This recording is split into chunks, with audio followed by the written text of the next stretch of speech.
Resuming debate, the honourable for Sherwood Park, Fort Saskatchewan, and unfortunately I'll have to interrupt him at one point. Exactly how long do I have that? About 4.5 minutes. 4.5 minutes. Okay. Madam Speaker, as we approach the end of this session, I'm reflecting back on where I was, where we were 9 years ago. 9 years ago, I was a Conservative candidate in Sherwood Park, Fort Saskatchewan. 9 years ago, we only had one child. How easy life was then, and we were getting ready for a fall election.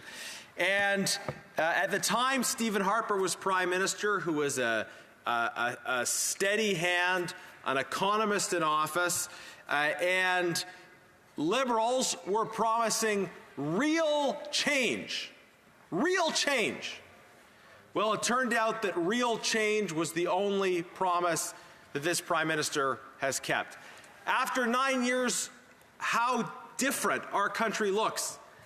Tent cities everywhere, crime, chaos, dramatic increase in drugs as this government pursues radical and dangerous policies that give away taxpayer funded drugs to those struggling with addiction. The national debt has more than doubled. There's been dramatic growth in public spending, both inside the public service and on external contracting. There was a time 9 years ago when it had been unheard of for a Prime Minister to be convicted for breaking ethics laws. And yet now we're at a point where RCMP investigations into government corruption seem like the norm. The norm.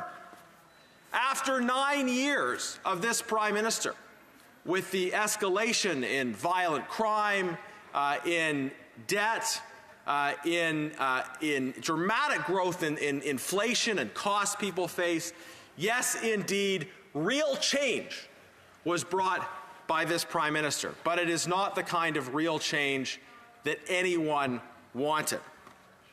And Liberals are trying to create fear around what a new government would mean. Would a new government mean lower taxes?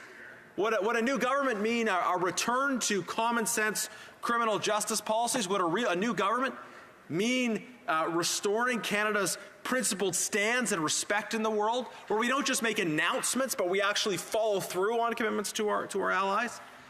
I think now Canadians are looking for a principled government restoring common sense and a reversal of the dramatic, debilitating, real change agenda of this extreme Prime Minister.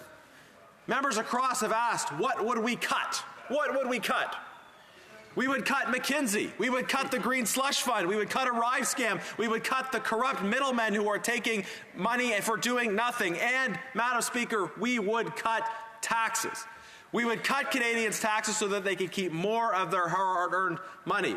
We would reverse this government's extreme tax increase agenda. We would make the tax system, we would make taxes lower, simpler, and fairer. This is what we would cut, Madam Speaker. We would cut the crime, we would cut the corruption, and we would cut Canadians' taxes. This is exactly what a Conservative government would deliver after 9 years of the extreme, radical, so-called real change of agenda of this Prime Minister that has doubled our debt, increased violent crime, and undermined our credibility in the world.